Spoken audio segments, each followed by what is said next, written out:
এই যে বন্ধুরা, কালকে হয়েছে কামড়া মাখা, আজকে আবার জামুনা মাখা। কেমন হয়েছে বলবো তোমাদেরকে, ঠিক আছে? আমাদের বন্ধু একজন আসছে আরও, কালকে ছিল না, ঠিক আছে? বন্ধুরা আবার খাচ্ছি আমি কাঁচা গোস নিয়ে, দেখবে।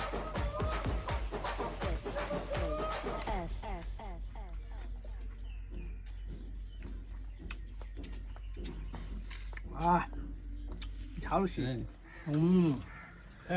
বন্ধুরা শেষ, সবাই খেয়ে নিয়েছে। ঝোলটা খাবো, আমরা ঝোলটা খাবো। দিতেছে তো, দাঁড়া না, দেখবি ঝোলটা কেমন খাবো। জলদি খা না, জলদি খা, তোমার পারবো না দিতে। মা পারবো না। তোমার যে অবস্থা আমরা দেখতেছি তো। দাও